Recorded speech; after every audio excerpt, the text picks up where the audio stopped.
Hannibal, the fabled Carthaginian warrior. His enemies said, he's mean, he's nasty, he doesn't play well with others. Rule number one in the ancient world, mess with Hannibal and there will be blood. 30,000 gallons of blood were spilled on the battlefield down there. The question is, should we trust a man's enemies? Was Hannibal a great general or just a ruthless killer? Our investigators will put Hannibal's life under the microscope, conducting a range of scientific tests and retracing his path of death and destruction. It's a detective story, putting clue to clue to clue. A psychiatrist will put Hannibal on the couch. This is obsessive thinking. To reveal whether he was truly a psychopath and how he compares to other ancients behaving badly.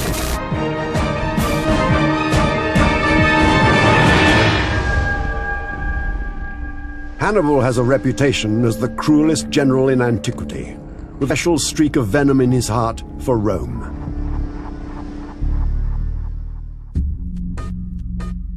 To understand Hannibal better, psychiatrist David Mallet will analyze his behavior and then place him on a one-of-a-kind behaving badly psychometer to show how he compares to some of history's rogues like Genghis Khan and Caligula. I need to assess whether the violence and brutality committed by Hannibal is for a strategic purpose or whether it's for his sheer pleasure. Hannibal has a hair-raising charge sheet. One actually states that Hannibal discussed the possibility with his generals of eating the bodies of the troops that died along the way through the Alps to get the other troops through. That's cannibalism. He forced a Roman soldier into a fight to the death against an elephant. When a henchman deserted, Hannibal ordered the man's wife and children to be burned to death. This is blood revenge, pure and simple. He crucified a scout for giving him the wrong instructions. And he slaughtered 50,000 Roman soldiers in a single day. Hannibal has this fearsome reputation, rapacious, cruel, almost a monster. But the stories of cruelty all come from Rome, the city Hannibal tried to destroy. Can we trust them?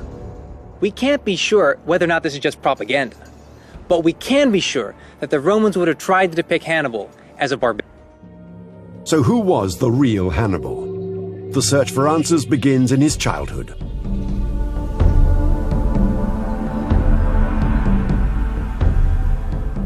He was born in 248 BC in Carthage, in modern-day Tunisia on the north coast of Africa.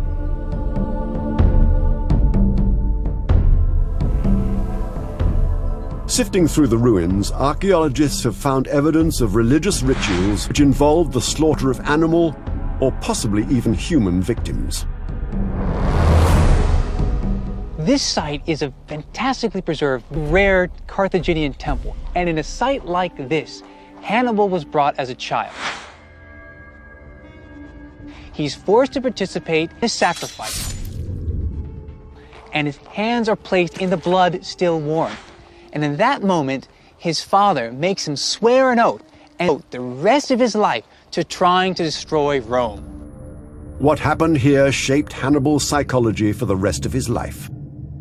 We have a 9-year-old boy who looks up to his father, lionizes the great hero, wants to join him on his military adventure. His father says, okay, but first you must go through this brutal ritual. He incorporates the father's vision, the hatred of Rome, and makes it his own. If the Roman stories are true, there's worse, much worse. They accuse the Carthaginians of sacrificing children to the gods. One historian says that once when Carthage was the Carthaginians decided to repel the invaders by putting to death 500 innocent children.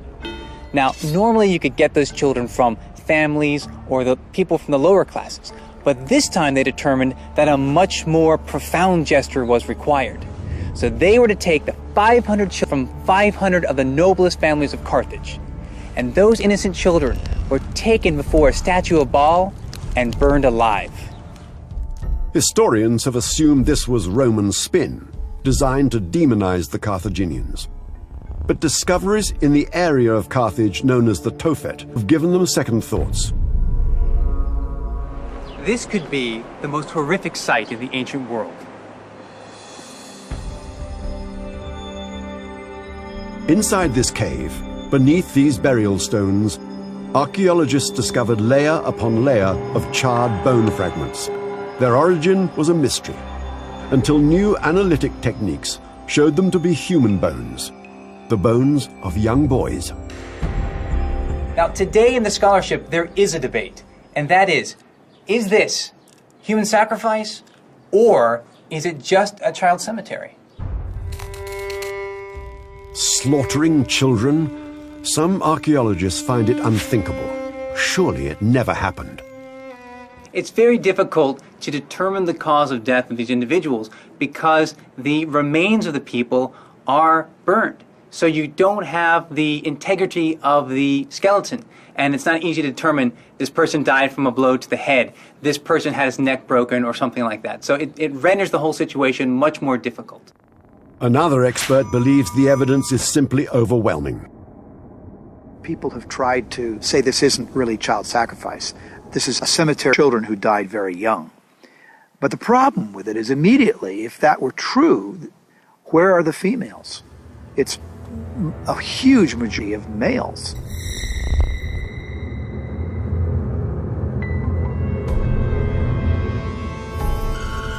This is pretty deep evidence, but it's possible that we have 30,000 human child sacrifices.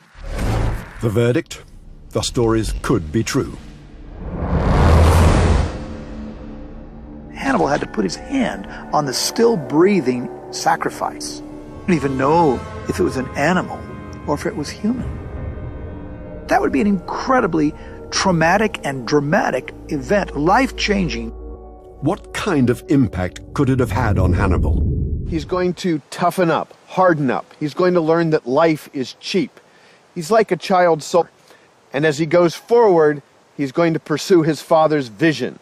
The effect on Hannibal is going to be profound. So why all the hate? Carthage and Rome had been battling for years over control of trade in the Mediterranean. Hannibal's father was Carthage's army commander. A 23-year war raged across the Mediterranean. Hannibal, still a teenager, shipped out for the fighting in Spain. By his he commanded an army, and from the start he was no Mr. Nice Guy. Hannibal laid siege to the city of Saguntum, an ally, and his taste for treachery went on full, ruthless display.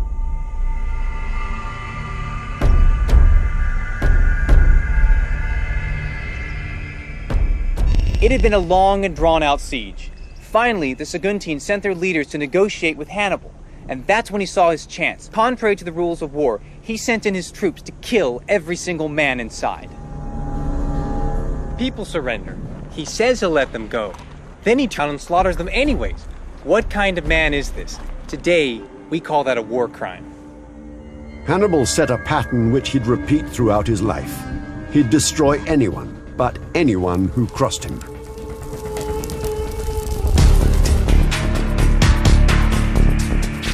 In 2 BC, at the age of 30, Hannibal turned his malevolent eye on the grand prize, Rome itself. It was time, he decided, to fulfill his... Let's put this decision into context. Rome is one of the world's great superpowers, and Hannibal's brother-in-law and have gone against Roman armies, but they've never gone Rome itself. Now Rome becomes the ultimate goal. Hannibal set the stage epic struggle that would destroy entire Roman legions and kill tens of thousands of his own men.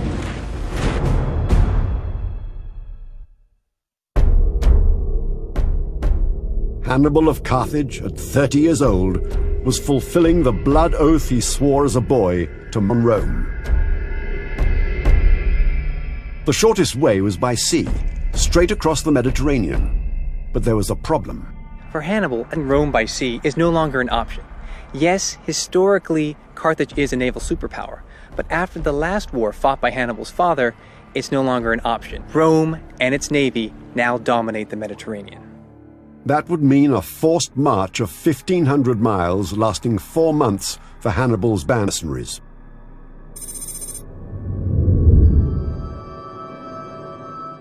Hannibal's army was a mixture of foreigners and mercenaries drawn over. He had Numidian-like cavalry from modern-day Algeria, for instance. He had Spanish swordsmen. He had specialist troops like the slingers from the Balearic Islands. So it was a real mix of races and languages and costumes and cultures. As well as 50,000 soldiers, there were camp followers, even wives and children. It was an armed circus, right down to the elephants, 37 of them. Hannibal's superweapon.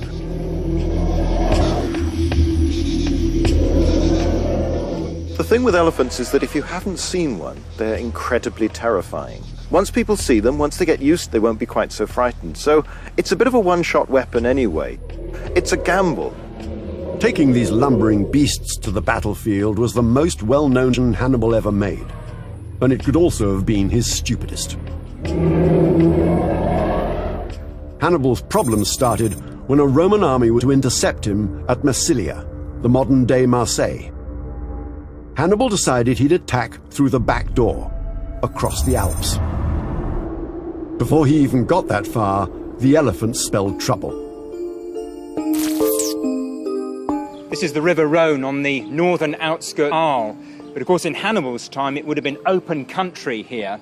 And he's got the problem of how to get 50,000 men across this river in the face of hostile Gaulish tribesmen on the other side. That's bad enough.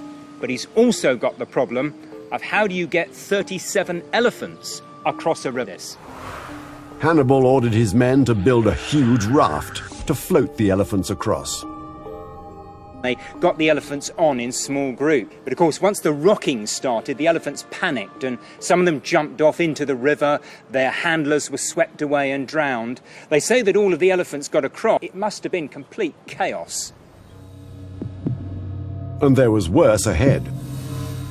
Here's what lay between Hannibal and Rome. The Alps, rising in places to nearly 16,000 feet. He left Spain in July, but it was now October. His army wasn't equipped for mountaineering, let alone in rapidly falling temperatures. Conditions are horrific. The mercenary army is used to rough terrain, is used to difficult situations in North Africa.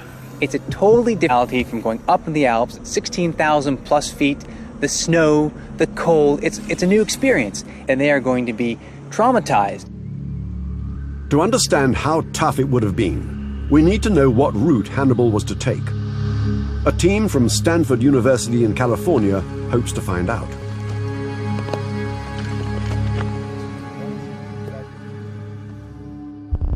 Hannibal's route, even after 2,230 years, is still a mystery.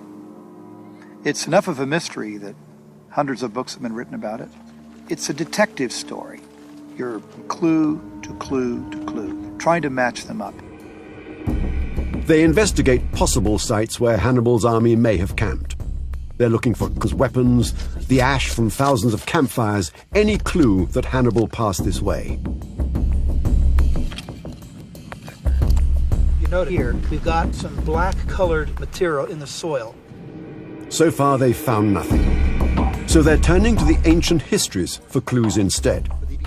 If you look at this, we have 3 clues that we can extrapolate from this.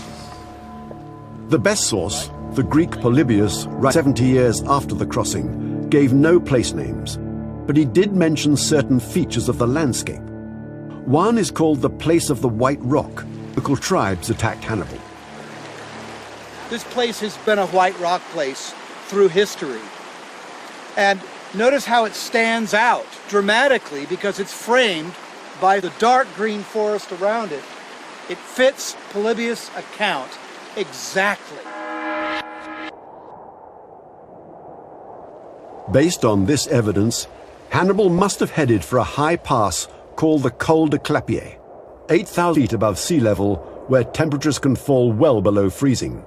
It's a totally alien environment for an African army. Many of them may have never even seen snow before. And now suddenly, they're ascending up these alpine valleys, and they're seeing the snow heights above them.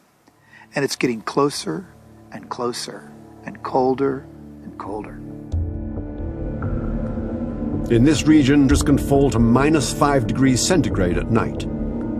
It was bitterly cold for troops who were clad only in light linen garments. The effect of the temperature and thin air, oxygen at that height is 25% less than at sea level, can be did using a cold chamber.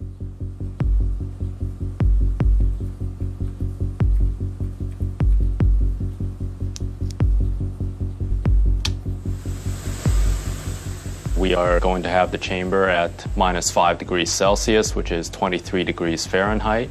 And they're in to simulate as if he was up on a mountain pass. And we can control oxygen levels at the same time. So we can replicate what Hannibal's soldiers will be doing in the Alps. A volunteer wears a thin smock, like the clothing of Hannibal's Numidian cavalry. It's ideal for the hot conditions they're used to in Spain, but not for the windy, freezing October Alps.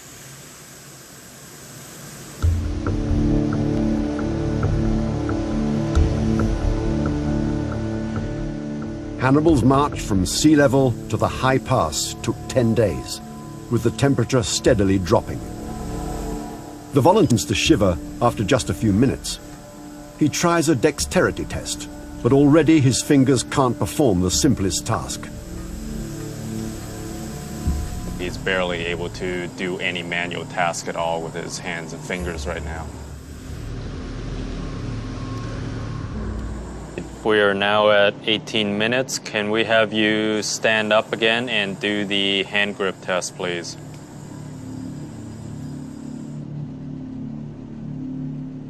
Hi, Stephen.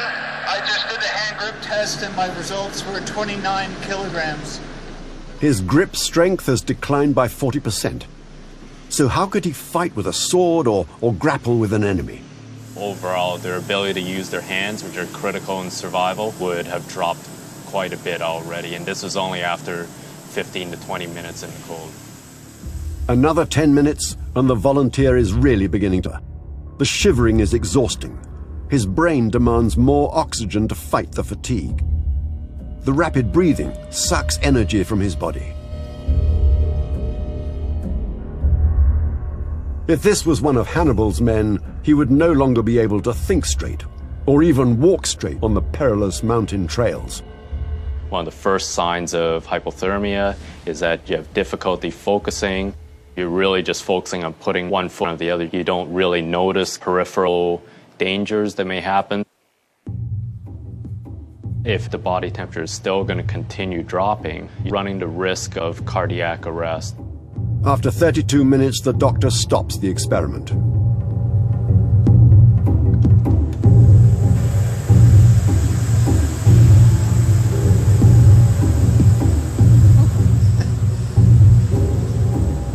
I was feeling pretty at the end there. Starting to warm up a bit, but as you can see, my hands are pretty red and they're pretty sore. Yeah, it's pretty gruesome. To save themselves, Hannibal's men would have lit fires and taken the clothing off the dead. But half of Hannibal's army, 25,000 men, died in the Alps.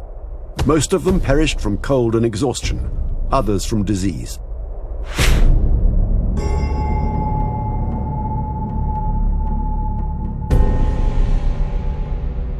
So imagine we're an army following along each other's tracks. But this is a column that could be miles long. This column could be 20 miles long. The people at the top are walking through fresh snow, but the people at the back are walking through slush and muck. And the drainage of the water they've yearned to, and now their feces in this water, something like cholera can bloom in 6 hours. You can be dead. It should have taken 1 week to cross the Alps. Hannibal took 2. Why?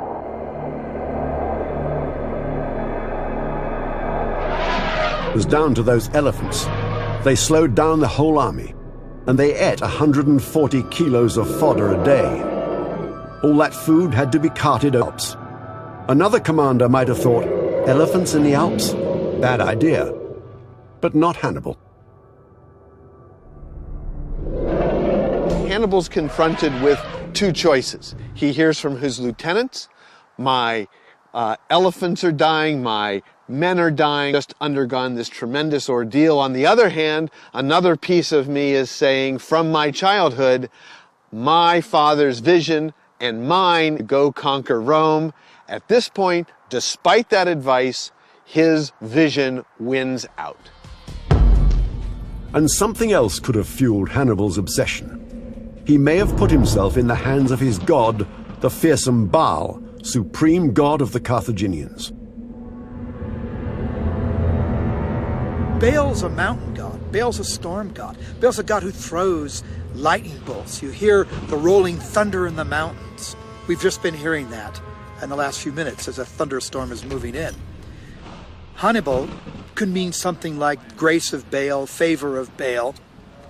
Hannibal might be predisposed to going over the mountains where his god, Baal, is the god of those mountains. His obsessive thinking, his fixation on Rome, now takes on a religious dimension.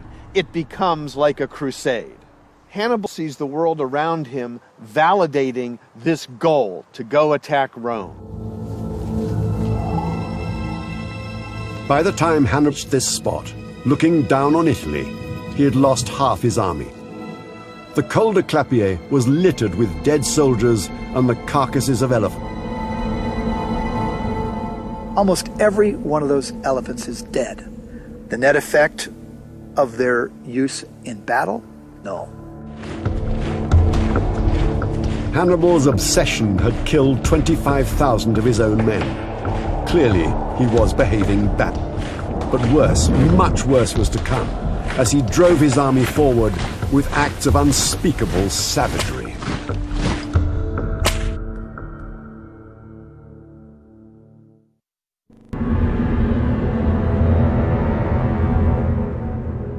(218 Hannibal of Carthage had gambled everything on his lifelong obsession, the destruction of Rome.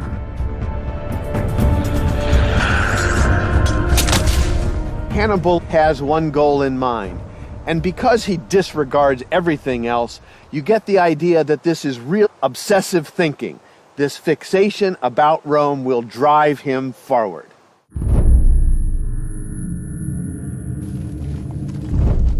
Crossing the Alps into Italy, Hannibal had lost half his force of 50,000 men to cold, hunger, and disease.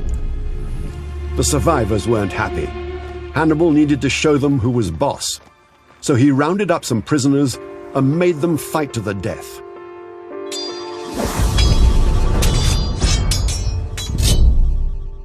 The last man standing would go free. What was he trying to prove?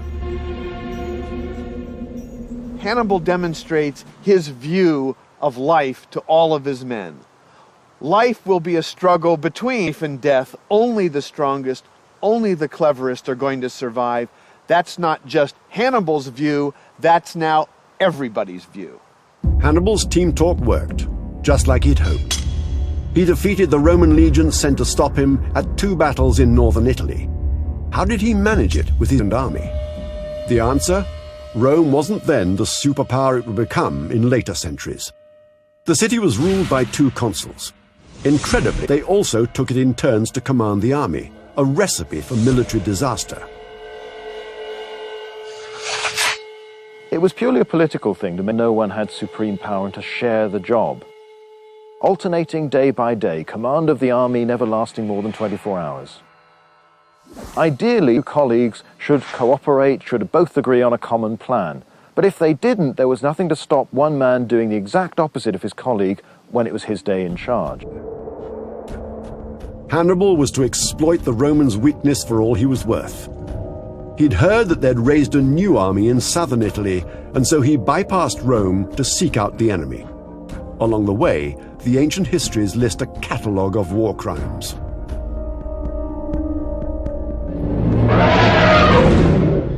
Pliny the Elder, the historian, tells a bizarre story. He says that Hannibal takes a captured Roman soldier and he puts him up against an elephant. He says to the soldier, if you win in combat against an elephant, you will go freed. Now the strange thing is, the Roman soldier wins.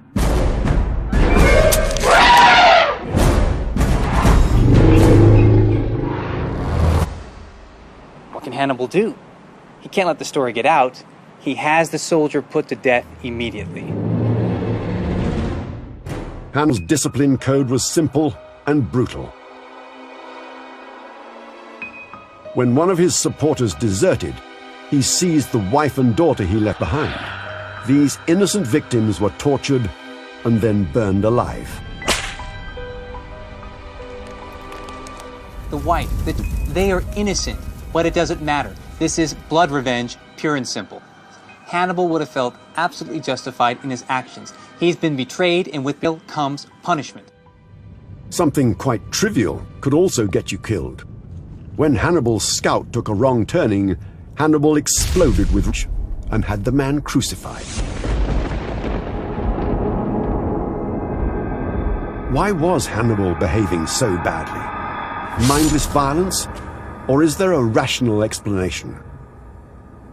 He's not a psychopath. He's not doing this for fun. He's setting examples for his troops. It's cruel, but it's cruelty with a purpose. During the long march south, Hannibal acquired an infection that permanently blinded him in his right eye. It didn't help his disposition. August 216 BC. Hannibal's army reached Cannae in southern Italy.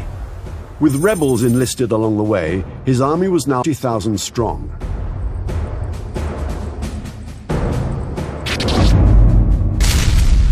The Roman army Hannibal confronted was as big.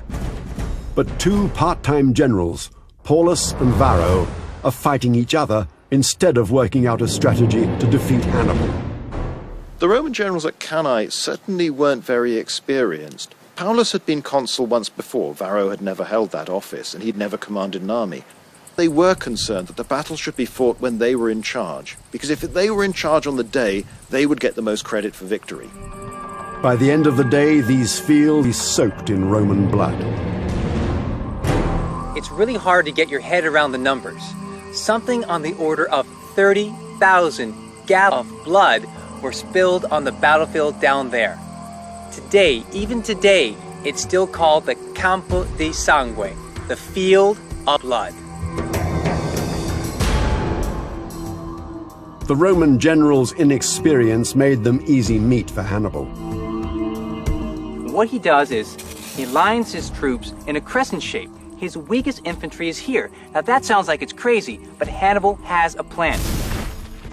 He kept his elite infantry in reserve and used the less experienced soldiers in the middle of the crescent as bait.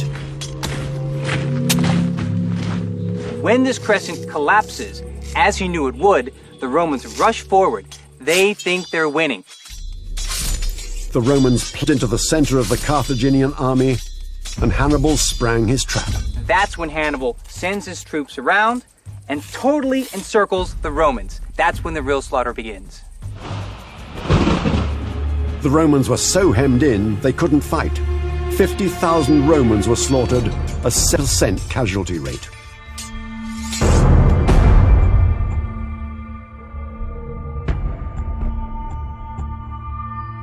Remember that all these men were either slashed, stabbed, clubbed, or crushed to death. It must have been extremely exhausting for the guy killing. Was Hannibal magnanimous in victory? In no way. He ordered his troops to slash the hamstrings of the defeated Romans who couldn't run away. They died slowly and in agony. Many committed suicide.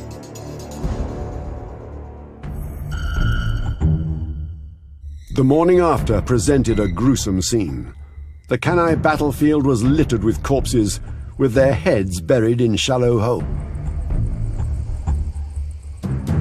This must have seemed really bizarre, but it turns out, in order to end their suffering, the Romans were scraping, digging holes, and sticking their heads inside to eat the dirt, to suffocate themselves. It's like drowning with dirt. And that gives a sense of the agony they must have felt. That gives you a sense of the terror and the suffering that would have experienced that night after the Battle of Annihilation. Canna, the most crushing defeat Rome was ever to suffer. The city itself was now at Hannibal's mercy.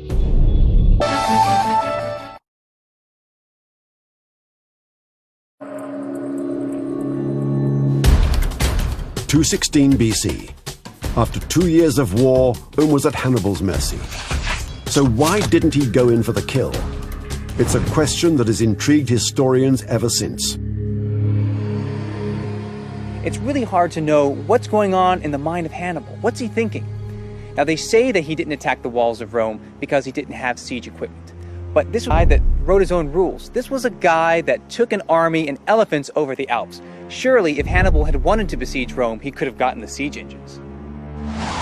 Hannibal was good in battle, maybe even a genius. But he was a better soldier than he was a politician. He tried to build an alliance of rebel Italians and failed miserably. He wants to take on Rome, and yet he has a very limited skill set. Hannibal knows how to win a battle, but what he lacks is the flexibility and creativity to be a diplomat. Instead of winning over new allies, Hannibal still thought a superweapon was the way to victory. The elephants had proved to be a disaster. Next, he tried to turn snakes into a weapon of war. Credited with inventing this rather novel technique where he gets his men to gather basketfuls of snakes, and then these are fired by artillery over onto the decks of enemy warships. Now, a crowded warship, lots and lots of rowers, this isn't something where you want panic and everybody running out of the way of these ferocious reptiles. It sounds scary, but would it work? Forensic engineer Jeff Archbold will simulate a snake bomb attack to find out whether the snakes would even survive being fired through the air. We're assuming that the two warfaring ships are about 200 feet apart, about 60 meters apart. In order to get one of these earthen pots to travel 200 feet, it's going to have an initial launch velocity of about 55 miles per hour. To make the pot do this, it's going to get launched 50 feet in the air. The major impact is going to be the vertical impact. So that's what we're going to try and recreate. Reptile expert Lee Parker believes this substitute for a real snake will tell him all he needs to know. We've gone with the closest density of what it's kind of be like, with the skin casing, which would be similar to that in the skin of the snake, the organs that would be inside a snake, muscle tissues and things like that would definitely be like this. Next will measure the force of the impact.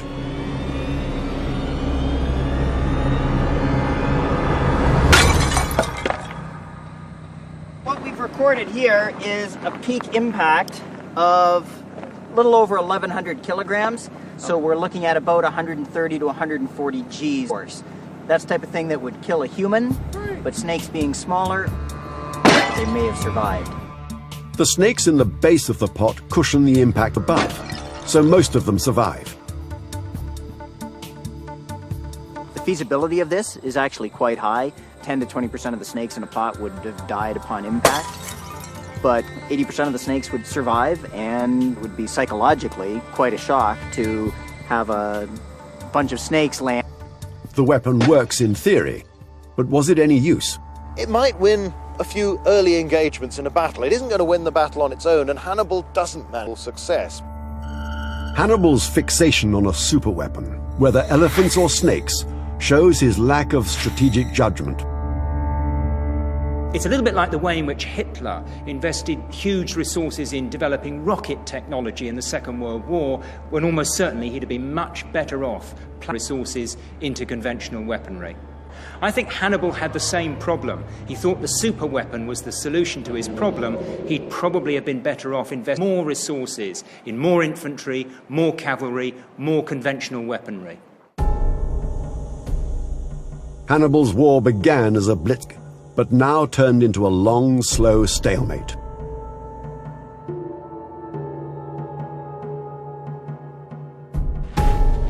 A major miscalculation that Hannibal made was underestimating the ability of the Romans to soak up punishment. they could lose 50,000 men in a battle, but there were still 700,000 men altogether available to be recruited in Italy. So they could suffer the horrendous losses of a battle like Cannae 10 times over and still keep fighting. Hannibal lingered in Italy for 13 years. He was 45 years of age when the Romans launched their own surprise attack on Carthage. In 203 BC, Hannibal is ordered back here to Carthage by the elders. There's a Roman army camped right outside the city. What is he still doing in Italy?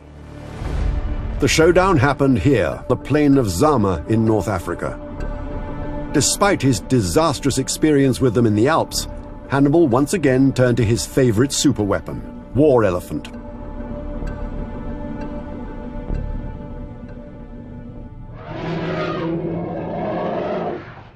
Hannibal had 80 elephants at his disposal, and he's got to get these guys fired up for the battle.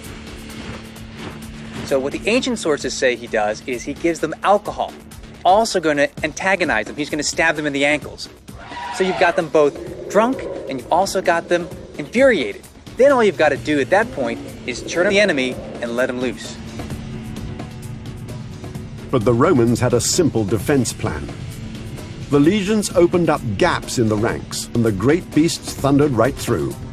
Some even turned back and ploughed into Hannibal's own lines.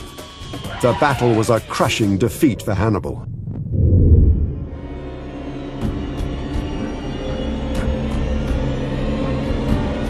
Hannibal's reputation for military genius now to the man who beat him, the Roman general Scipio. Hannibal won many battles against the Romans, never came close to winning the war. He was a colossal failure, yet history says he was a genius. How could that be? Hannibal had spent 15 years trying to conquer Rome and failed. He'd fought a major battle on his home turf and lost. Yet history seems to be telling us he was a great general. Why is this? If you describe Hannibal, a great leader, as a great military genius, and then you beat him, it makes you look even better. You always have to ask, who's written the history? Is there a vested interest? Is there a hidden agenda? In this case, the answer's fascinating and may very well explain why we have the image of Hannibal that we do. The most detailed account of Hannibal's invasion of Italy comes from the historian Polybius, writing 70 years after the event. Polybius tells us that he visited many of the locations, the Alps, some of the battle sites and so on, and also that he spoke to some of the veterans and actually fought with Hannibal. And this is why we should trust his account. But if you think about it, even if those veterans had been boys at the time of the war, they'd been well into their 80s when they were supposedly talking to Polybius. And this is a world where life expectancy is low. So at the very least, we have a question mark over the reliability of Polybius's account. Why would Polybius lie? It turns out he was paid by the family of Scipio, the man who defeated Hannibal. In effect, Polybius was the family's spin doctor. The best way to make Scipio into a military genius was to portray Hannibal as a military genius as well. There was really no credit for Scipio if Hannibal was portrayed as a second-rater and a loser. The verdict? Hannibal was not nearly the military genius that history and legend made him out to be.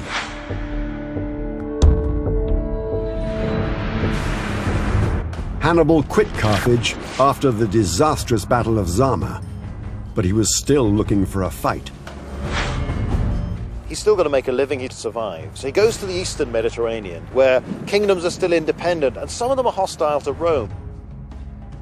Hannibal still likes the idea of fighting against the Romans, but really he's just a mercenary. Hannibal was a marked man, Rome's most wanted. In 182 BC, in Bithynia, modern-day Turkey, Hannibal heard that a Roman strike force was moving in on his position. He won't let the Romans, he certainly won't let them capture him and perhaps drag him back to Rome in triumph in chains. So Hannibal takes poison and takes his own life. Right to the very end, he is in charge of his own destiny. So who was the real Hannibal? He grew up steeped in hatred for Rome and crushed anyone who crossed him. Even the smallest slight, like giving him the wrong directions, could get you killed. A great general, he won battlefield victories, but lost a war. He made cold-blooded choices that killed half his army and stubbornly pursued plans that were pure folly.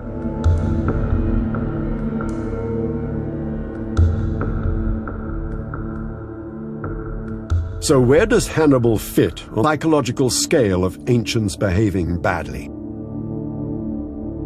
Hannibal has caused tens of thousands of deaths, 50,000 of Cannae, 25,000 of his own men crossing the Alps.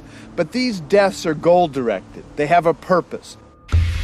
That puts Hannibal on the level as Julius Caesar and Genghis Khan, for whom killing was strictly business rather than pleasure. If this represented psychopathic, we would see it as much more random, much more sadistic, much more for his own pleasure, and not attached to a grand idea. And there's something about Hannibal's personality.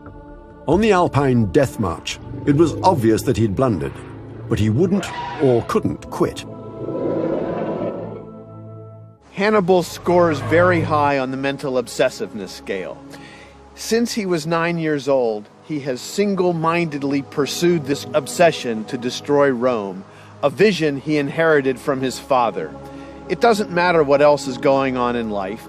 He doesn't have the flexibility to look beyond that. And so this is how Hannibal scores. A profile similar to the 13th century Scottish warlord William Wallace, the inspiration for the movie Braveheart, whose fatal obsession was to crush the English. We have two guys who are both willing to sacrifice troops to get the job done. It's about winning a battle. They're brilliant tacticians, and yet off the battlefield, we see gentlemen who do not have the flexibility and creativity to excel in other aspects of their life. The Romans turned out to be far better empire builders than Hannibal. They were better image makers too, cleverly building up the reputation of their bitterest enemy. 40 years after Hannibal's death, the Romans obliterated Carthage. And the only Hannibal to survive was the one suited their purposes.